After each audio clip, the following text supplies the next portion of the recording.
Praise the lord, hallelujah. ಪ್ರೀತಿಯ ದೇವ ಜನರೇ, ನಿಮ್ಮೆಲ್ಲರಿಗೂ ಕರ್ತನಾದ ಯೇಸು ಕ್ರಿಸ್ತನ ಹೆಸರಲ್ಲಿ ಈ ಮುಂಚಿನ ವೇಳೆಯಲ್ಲಿ ವಂದನೆ ಸಲ್ಲಿಸುತ್ತಾ, ಬನ್ನಿ ಪ್ರಿಯರೇ, ಇವತ್ತು ಕೂಡ ನಾವು ದೇವರ ವಾಕ್ಯದೊಂದಿಗೆ ಈ ದಿನವನ್ನು ಪ್ರಾರಂಭಿಸಿ ಈ ದಿನದಲ್ಲಿ ಕರ್ತನ ಸಮ್ಮುಖದಲ್ಲಿ ನಾವು ಜಯವನ್ನು ಹೊಂದಿಕೊಳ್ಳೋಣ. ಪ್ರಿಯ ದೇವ ಜನರೇ, ಈ ದಿನ ಧ್ಯಾನಕ್ಕಾಗಿ ಆರಿಸಿಕೊಂಡಂಥ ಭಾಗ ಧರ್ಮೋಪದೇಶ ಕಂಡ 29ನೇ ಅಧ್ಯಾಯ ಅದರ 5ನೇ ವಚನ. ಹೀಗೆ ನಾವು ನೋಡ್ತೀವಿ ಪ್ರಿಯರೇ, ಅಯ್ಯೋ 40 ವರ್ಷ ನಾನು ನಿಮ್ಮನ್ನು ಅರಣ್ಯದಲ್ಲಿ ನಡೆಸಿಕೊಂಡು ಬಂದಿದ್ದೇನೆ. ನಿಮ್ಮ ಮೈ ಮೇಲಿದ್ದ ಉಡುಪಾಗಲಿ ಕಾಲಲ್ಲಿದ್ದ ಕೆರವಾಗಲಿ ಜೀರ್ಣವಾಗಲಿಲ್ಲ. ಹಲ್ಲೆಲೂಯಾ. ಪ್ರೀತಿಯ ದೇವ ಜನರೇ, ಎಂಥ ಒಂದು ಸುಂದರವಂಥ ವಾಕ್ಯ ಪ್ರಿಯರೇ. ಈ ವಾಕ್ಯವನ್ನು ಧ್ಯಾನ ಮಾಡುವಂಥ ಸಮಯದಲ್ಲಿ ನಾವು ಪರ್ಸ್ನಲ್ಲೇ ಕೂತ್ಕೊಂಡು ಈ ವಾಕ್ಯವನ್ನು ಧ್ಯಾನ ಮಾಡುವ ಸಮಯದಲ್ಲಿ 40 ವರ್ಷ, ಆ 40 ವರ್ಷ ಅದು ಅರಣ್ಯ ಪ್ರದೇಶದಲ್ಲಿ ಜನರು ಇರುವಂಥ ಒಂದು ದೇಶ ಅಲ್ಲ, ಜನರಿರುವಂಥ ದಾರಿ ಅಲ್ಲ, ಅದು ಅರಣ್ಯ ಕಾಡಿನ ಪ್ರದೇಶ. ಕಾಡು ದಾರಿಯಲ್ಲಿ ಇವರು ಹಾದು ಹೋಗ್ತಾರೆ. ಹೆಚ್ಚು ಕಡಿಮೆ 20 ಲಕ್ಷ ಜನರಿಗಿಂತ ಅಧಿಕವಾಗಿ ಇವರು ಪ್ರಯಾಣ ಮಾಡ್ತಿದ್ದಾರೆ ಪ್ರಿಯರೇ. ಪ್ರಯಾಣ ಮಾಡುವಂಥ ಸಮಯದಲ್ಲಿ ಪ್ರಿಯ ದೇವ ಜನರೇ, ಆ ಐಗುಪ್ತ ದೇಶ, ನಾನು ಯೋಚನೆ ಮಾಡ್ತೀನಿ ನೋಡ್ರಿ, ನಿಮ್ಮ ಉಡುಪಾಗಲಿ, ನಿಮ್ಮ ಮೈ ಮೇಲಿದ್ದ ಉಡುಪಾಗಲಿ ಕಾಲಲ್ಲಿದ್ದ ಕೆರವಾಗಲಿ ಅವು ಜೀರ್ಣವಾಗಲಿಲ್ಲ, ಅಂದರೆ ಅರಿತು ಹೋಗಲಿಲ್ಲ, ಸವಿದು ಹೋಗಲಿಲ್ಲ. ಹಾಕೊಂಡಂಥ ಬಟ್ಟೆ, ಪ್ರಿಯ ದೇವ ಜನರೇ, ನನಗೆ ಒಂದು ವಿಸ್ಮಯಕವಾದಂಥ ಕಾರ್ಯ, ಒಂದು ಆಶ್ಚರ್ಯಕರವಾದಂಥ ಕಾರ್ಯ ಏನಂದರೆ, ಒಬ್ಬ ಹುಡುಗ ಐಗುಪ್ತ ದೇಶವನ್ನು ಬಿಡಬೇಕಾರೆ ಒಂದು 10 ವರ್ಷ ಇದ್ದಿರ್ಬೋದು. ಆ 10 ವರ್ಷದ ಹುಡುಗ ಹಾಕೊಂಡಂಥ ಚಪ್ಪಲು, ಹಾಕೊಂಡಂಥ ಬಟ್ಟೆ ಕಾನಾನ್ ದೇಶಕ್ಕೆ ಸೇರಬೇಕಾರೆ 40 ವರ್ಷಗಳಾಯಿತು. ಇದೊಂದು 40, ಅದೊಂದು 50, ಅದೊಂದು 10, 50 ವರ್ಷಗಳ ಕಾಲ ಆ ಬಟ್ಟೆ ಹೇಗಿದ್ದಿರ್ಬೋದು, ಆತನ ಹಾಕ್ಕೊಂಡಂಥ ಚಪ್ಪಲು ಯಾವ ರೀತಿಲಿ ಆತನ ಕಾಲಿಗೆ ಸರಿಯಾಗಿ, ಆತನ ಕಾಲು ಬೆಳೀತಾ ಬೆಳೀತಾ ಬೆಳೀತಾ ಆ ಚಪ್ಪಲು ಕೂಡ ಹೇಗೆ ಬೆಳೆದಿರ್ಬೋದು. ಎಂಥ ಒಂದು ಆಶ್ಚರ್ಯ ಅಲ್ವಾ, ಎಂಥ ಒಂದು ವಿಸ್ಮಯವಲ್ವಾ, ಎಂಥ ಒಂದು ಅದ್ಭುತ ಅಲ್ವ ಪ್ರಿಯರೇ.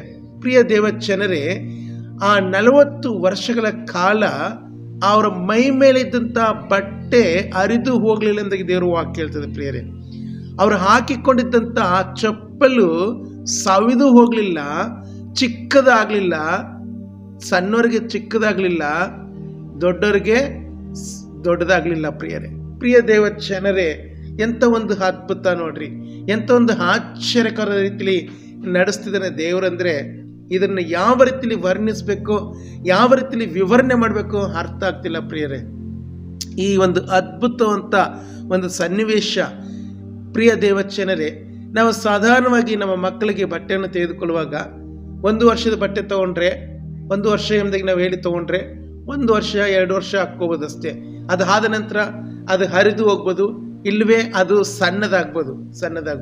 ಆದರೆ 40 ವರ್ಷಗಳ ಕಾಲ ಅರಣ್ಯ ಪ್ರದೇಶದಲ್ಲಿ ಯಾವುದೇ ಬಟ್ಟೆ ಅಂಗಡಿ ಇರಲಿಲ್ಲ, ಯಾವುದೇ ಬಟ್ಟೆ ಅಂಗಡಿ, ಬಟ್ಟೆ ಫ್ಯಾಕ್ಟ್ರಿ ಇರಲಿಲ್ಲ ಪ್ರಿಯರೇ. ಯಾರೂ ಅವರಿಗೆ ಅಲ್ಲಿ ಕೊಡಿಸೋರು ಇರಲಿಲ್ಲ ಪ್ರಿಯರೇ. ಪ್ರಿಯ ದೇವ ಜನರೇ, ಆ 40 ವರ್ಷ ಚಿಕ್ಕ ಮಕ್ಕಳು ಹಾಕಿಕೊಂಡಂಥ, ಐಗುಪ್ತ ದೇಶದಲ್ಲಿ ಹಾಕಿಕೊಂಡಂಥ ಆ ಬಟ್ಟೆಗಳು 50 ವರ್ಷಗಳ ಕಾಲ, 50 ವರ್ಷಗಳ ಕಾಲ ಹೇಗಿತ್ತಿರ್ಬೋದು ಪ್ರಿಯರೇ, ಹೇಗಿತ್ತಿರ್ಬೋದು. ಅದು 40 ವರ್ಷಗಳು ಅಲ್ಲಿ ಮುಟ್ಟಬೇಕಾರೆ ಅವರು 10 ವರ್ಷಕ್ಕೆ ತಗೊಂಡ್ಕೊಂಡಿರ್ತಾರೆ ಬಟ್ಟೆ. ಆ 10 ವರ್ಷದಲ್ಲಿ ಹಾಕ್ಕೊಂಡಿರೋಂಥ ಬಟ್ಟೆ ಉಳಿದಂಥ 40 ವರ್ಷಗಳು ಅದು ಹೇಗೆ ದೊಡ್ಡದಾಗಿರ್ಬೋದು ಪ್ರಿಯರೇ. ಅವರ ಶರೀರಕ್ಕೆ ಯಾವ ರೀತಿಯಲ್ಲಿ ಅದು ಸೆಟ್ಟಾಗಿರ್ಬೋದು ಪ್ರಿಯರೇ. ಪ್ರಿಯ ದೇವರೇ, ಎಂದಾದರೂ ಯೋಚನೆ ಮಾಡಿದ್ರ ದೇವರು ಎಂಥ ಒಂದು ಅದ್ಭುತವಾದ ಕ್ರಿಯೆ ಇದು, ಎಂಥ ಒಂದು ಆಶ್ಚರ್ಯಕರವಾದ ಕ್ರಿಯೆ ಅಲ್ವಾ ಇದು ಪ್ರಿಯರೇ. ಯೇಸು ಸ್ವಾಮಿ ವಾಕ್ಯ ಈ ರೀತಿಯಲ್ಲಿ ನಮ್ಮನ್ನು ನಡೆಸುವಂಥದ್ದೇ ಪ್ರಿಯರೇ.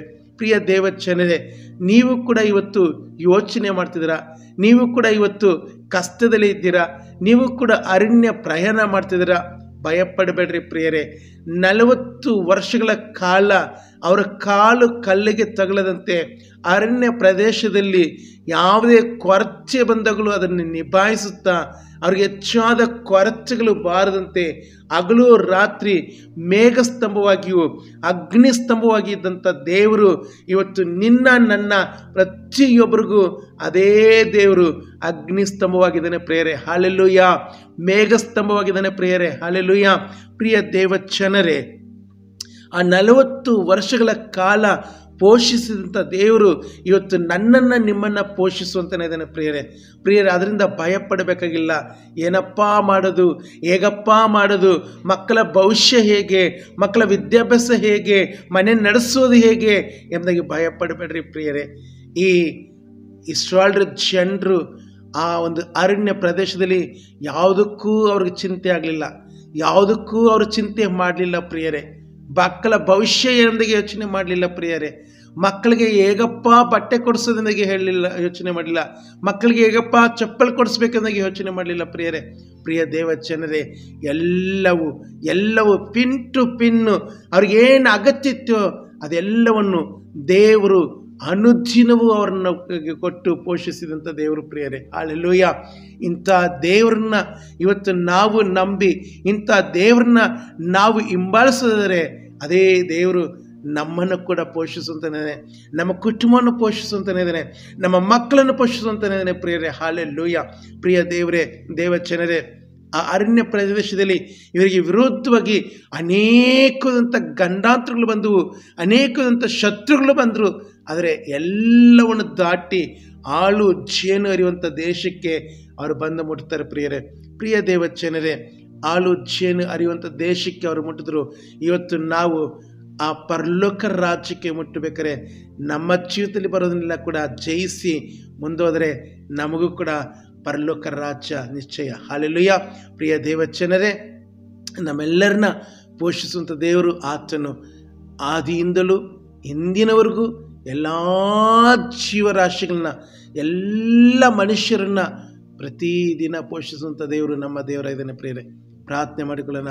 ಪರಿಶುದ್ಧನು ಪರಮ ಪವಿತ್ರನಂತೆ ಸ್ವಾಮಿ, ಈ ಒಂದು ಸಮಯಕ್ಕಾಗಿ ನಿಮ್ಮ ಸ್ತೋತ್ರ ಕರ್ತನೆ.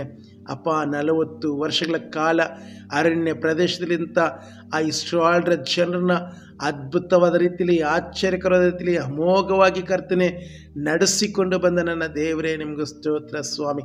ಕರ್ತನೆ, ಈಗಲೂ ಸ್ವಾಮಿ ನಮ್ಮನ್ನು ಕೂಡ ನೀವು ಪೋಷಿಸುವ ದೇವರು, ನಡೆಸುವ ದೇವರು ಕರ್ತನೆ, ಕಾಯುವ ದೇವರಾಗಿರುತ್ತೇನೆ. ನಿಮಗೂ ಸ್ತೋತ್ರ ಸ್ವಾಮಿ. ಕರ್ತನೆ, ಈ ವಾಕ್ಯದಲ್ಲಿ ಇರುವಂಥ ರಹಸ್ಯಗಳು ನನ್ನ ಪ್ರಿಯ ಸಹೋದರ ಸಹೋದರಿಯರು, ನನ್ನ ಜನರು ಅರ್ಥ ಮಾಡಿಕೊಳ್ಳಬೇಕು ಸ್ವಾಮಿ. ನೀವು ನಡೆಸಿದ ವಿಧಾನವನ್ನು ಕರ್ತನೆ ಅವರು ಗ್ರಹಿಸಿಕೊಳ್ಳಬೇಕು ಸ್ವಾಮಿ. ಕರ್ತನೆ, ಪ್ರಕಟಿಸ್ರಿ ಸ್ವಾಮಿ, ತಿಳಿಯಪಡಿಸ್ರಿ ಕರ್ತನೆ, ಆತ್ಮದಿಂದ ತುಂಬಿಸ್ರಿ ಎಂದಾಗಿ ಪ್ರಾರ್ಥಿಸುತ್ತಾ ಯೇಸುವಿನ ನಾಮದಲ್ಲಿ ಕೇಳಿಕೊಳ್ತೀನಿ, ನನ್ನ ಜೀವವುಳ್ಳ ತಂದೆ.